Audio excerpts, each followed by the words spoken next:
गाथा अस्तित्वाची शौर्याची पराक्रमाची या मातीमधल्या कणाकणातील मौल्यवान रत्नांची या मातीमधल्या कणाकणातील मौल्यवान रत्नांची कर्तृत्व इथे गगनाला भिडे परिमोल जाणून घेऊ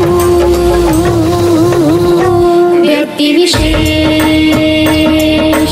नमस्कार मित्रांनो, कसे आहात सगळे? रेडिओ MPSC गुरु ऐकताय ना? Radio MPSC Guru spreading the knowledge powered by spectrum academy मध्ये मी प्रिया तुम्हा सर्वांचं स्वागत करते. मित्रांनो, आपण व्यक्ती विशेष या सत्रामध्ये सामाजिक, कला, क्रीडा, राजकीय किंवा इतर क्षेत्रात ज्यांनी स्वतःची कर्तबगारी सिद्ध केली आहे, ज्यांनी स्वतःचं नाव कमवलेलं आहे, अशा व्यक्तींचा परिचय करून घेत असतो. मित्रांनो, तुम्हाला सफरचंदाची गोष्ट तर माहितीच असेल. एक पौराणिक अशी कथा आहे की एक तरुण आयझॅक न्यूटन सफरचंदाच्या झाडाखाली बसला होता आणि तेव्हा त्याच्या डोक्यावर सफरचंद पडलं. ते सफरचंद पडल्यानंतर तो विचार करू लागला की हे सफरचंद जमिनीवरच का पडलं, हे उडून आकाशात का नाही गेलं. आणि मग नंतर बऱ्याच वस्तू तो आकाशात फेकू लागला. त्यावेळेला त्याला हे कळत नव्हतं की सगळ्या वस्तू जमिनीवरच का परत येतात. यातूनच मग पुढे आयझॅक न्यूटन यांनी गुरुत्वाकर्षणाचा शोध लावला. तर आज आपण व्यक्तिविशेष या सत्रामध्ये सर आयझॅक न्यूटन यांच्याविषयीची माहिती ऐकणार आहोत. जर मित्रांनो न्यूटन नसता तर आपलं आयुष्य कसं असतं याची कल्पना करणं देखील अवघड आहे. न्यूटननं गती आणि गुरुत्वाकर्षणाचा शोध लावला. न्यूटनचे शोध हे आजच्या आधुनिक युगाचा पाया समजले जातात. न्यूटन हा प्रतिभावान होता यात शंका नाही, पण त्याच्या नावाभोवती गूढतेचं वलय आहे. ईश्वरानं निर्माण केलेली सृष्टी समजून घेण्यास फक्त आपणच समर्थ आहोत असं न्यूटनला वाटत असे. जगाकडे पाहण्याचा एक बुद्धिवादी दृष्टिकोन देणारा न्यूटन वैयक्तिक आयुष्यात मात्र तर्कनिष्ठ नव्हता असं म्हटलं जातं. हे वेदावे, भांडणं आणि स्वतःच्या प्रतिष्ठेसाठी वाटेल ते पणाला लावण्याची तयारी असं न्यूटनचं वर्णन केलं जात असे. न्यूटनचा जन्म इंग्लंडमधील लिंकनशायरमधील वुल्सथॉर्प या ठिकाणी 4 जानेवारी 1643 रोजी झाला. जन्मल्यानंतर न्यूटनची प्रकृती अत्यंत नाजूक होती. न्यूटन जगेल की नाही हे सुद्धा सांगता येत नव्हतं. त्याबरोबरच इंग्लंडमध्ये गृहयुद्ध सुरू होतं. लिंकनशायरच्या वुल्सथॉर्प या गावात रोगराई पसरली होती. या गावाला प्लेगनं पछाडलं होतं. अशा स्थितीत न्यूटन वाचणार की नाही असं वाटत होतं. न्यूटन लहान असताना त्याला विज्ञान आणि गणिताची पुस्तकं वाचण्याचा छंद जडला होता. न्यूटनच्या आईला वाटत असे की त्यानं आपलं शेत सांभाळावं, पण न्यूटनच्या शिक्षकांनी त्याची प्रतिभा ओळखली होती. त्यानं पुढं खूप शिकावं असं त्याच्या शिक्षकांना वाटे. एक दिवस न्यूटन शेताचं काम करत असताना दमून भागून नंतर तो झाडाच्या सावलीत बसला. मंद वारा वाहत होता. आयझॅकची तीक्ष्ण बुद्धी त्याला स्वस्थ बसू देत नव्हती. न्यूटन यांना वाटले की आपण वाऱ्याचा वेग मोजावा. त्यांच्याजवळ वेग मोजायला काही साधन नव्हते. न्यूटनने एकदा वाऱ्याच्या दिशेने उडी मारली. जिथे उडी पडली तिथे एक दगड ठेवला. मग जरा वेळाने वाऱ्याच्या उलट दिशेने उडी मारली व त्या उडीच्या जागी एक दगड ठेवला. या 2 दगडातील अंतर एका दोरीच्या साह्याने न्यूटन मोजत असताना त्यांच्या मामाने ती गोष्ट बघितली. न्यूटन यांना विचारले, हे तू काय करतो आहेस? त्यावेळेला न्यूटन म्हणाला, मी वाऱ्याचा वेग मोजतो आहे. या उत्तराने मामा अवाक झाले आणि त्यांना न्यूटनच्या तीव्र असामान्य बुद्धीची कल्पना आली आणि 1661 मध्ये न्यूटन ट्रिनिटी कॉलेजमध्ये दाखल झाले. केम्ब्रिजमधील ट्रिनिटी कॉलेजमध्ये प्रवेश घेतल्यावर त्यांच्या विचारांना दिशा मिळाली. त्या ठिकाणी त्यांची ओळख गणिताचे प्राध्यापक आयझॅक बॅरो यांच्यासोबत झाली. न्यूटनची अभ्यासातली गती बघून ते भारावून गेले. गणितातील खूप कठीण प्रश्न ते त्याला सोडवण्यासाठी देत असे. 1665 साली केम्ब्रिजमध्ये प्लेगची साथ पसरली आणि त्या काळात कॉलेज बंद झालं. नाईलाजानं न्यूटनला घरी परतावं लागलं.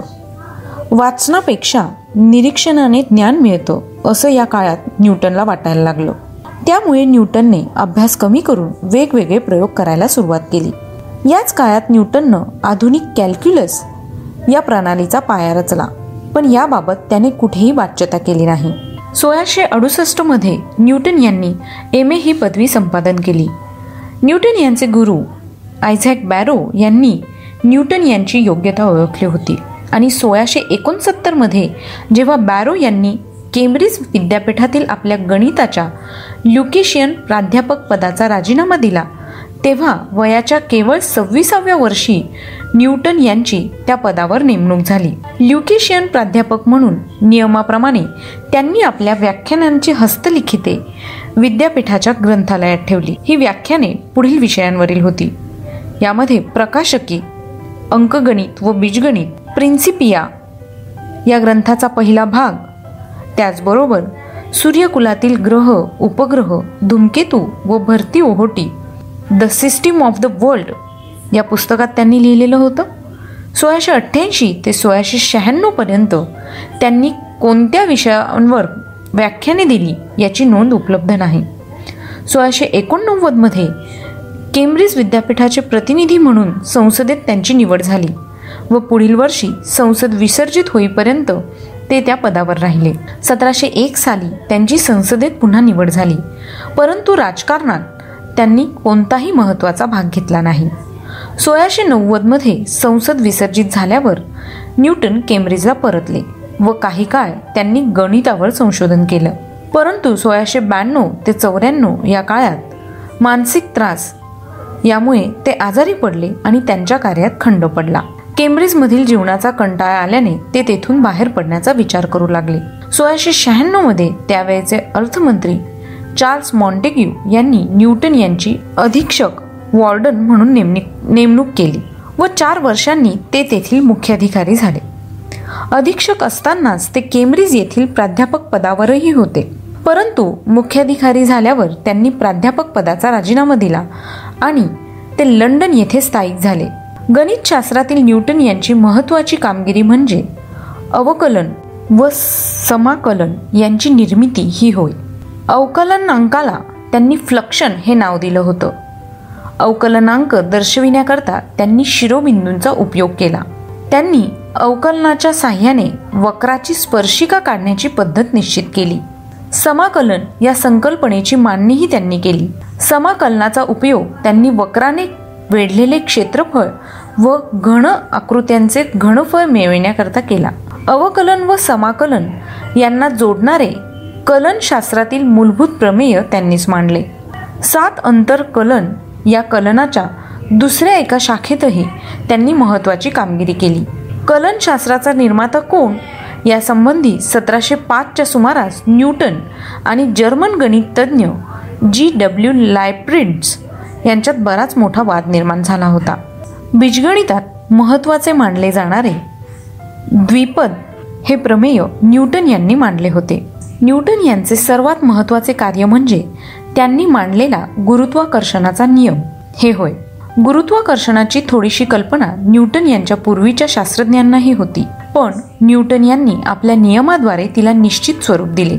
विश्वातील 2 कणांमधील आकर्षक प्रेरणा ही त्यांच्या वस्तुमानांच्या गुणाकाराच्या समप्रमाणात व त्यांच्यातील अंतराच्या वर्गाच्या व्यस्त प्रमाणात असते हे त्यांनी स्पष्ट केले. न्यूटन यांनी आपले गती नियम पृथ्वीवरील पदार्थांप्रमाणेच अवकाशातील ग्रह, उपग्रह इत्यादींना लागू केले व त्यातून मिळालेली माहिती केपलर यांच्या नियमानुसार खगोलीय पद्धतीने मिळणाऱ्या माहितीशी जुळणारी होती.